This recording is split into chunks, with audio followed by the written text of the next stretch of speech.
Keeping in mind that music is subjective, one would think that the answer is yes. It is like visiting a different country. Everything changes. What was once polite may now be rude, and vice versa.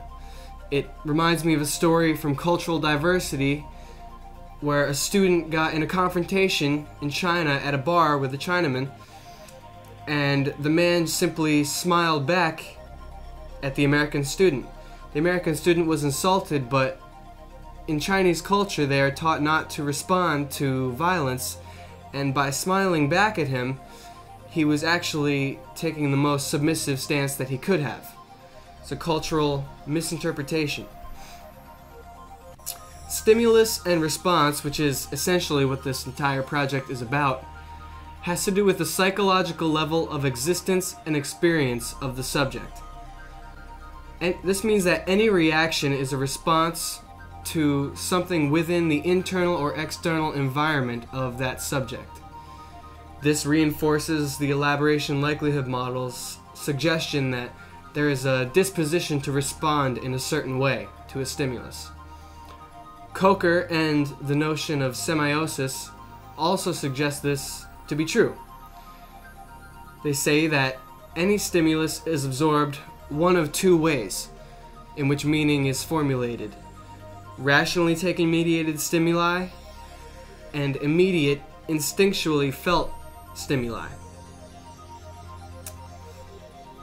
George Burt suggests that there is an ambiance of time and place, and that music is the associative element identified with a particular place or geographic location, culture, ethnicity, or national origin.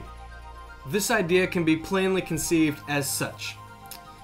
Everybody has different memories that they associate meaning with a given stimuli. The smell of fresh home-baked cookies may remind one person of being a toddler at grandma's house, whereas it may remind another person of the most meaningful gift that they ever received while in prison. Moreover, a sound or musical phrase can remind one person of another musical phrase, whereas a different interpreter may be reminded of a calm state or gentle place. Different interpreter, different interpretation. As literary critic I.A. Richards put it, meaning does not reside in words or even symbols. Meaning resides in people. This phenomenon can vary worldly. Socio-cultural tradition says that communication is a reenactment of culture and social reality.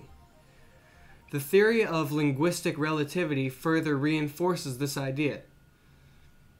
Even people in different regions of the same country cannot wholly relate to each other. Say a person born in New England or New York going to Wyoming or Mississippi, there would be some kind of cultural gap even in the same country. Different cultures have different worlds and different social realities that contribute to their understanding of semiotics and meaning making. This also applies to how they perceive different tones and different sound associations. Here's a couple examples. There are many different keys, notes, chords, and scale progressions that alone can emit various feelings and interpretations in a given viewer or a listener. These emotional responses are not international, rather they vary from culture to culture. Responses are not built into a certain scale or chord progression, rather they are learned from the conditions that attribute to them. There are also many musical effects that a composer may choose to use as a tool to achieve a certain emotional outcome. Some of these tools include vibrato, tremolo, extended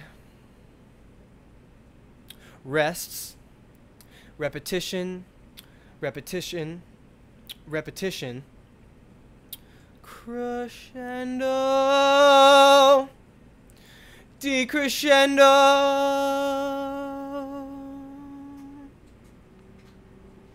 These tools can lead to frustration, amusement, irritation, impotence, change of pace. Nevertheless, they force the audience to reevaluate, which conjures emotion, which is the goal of music and sound.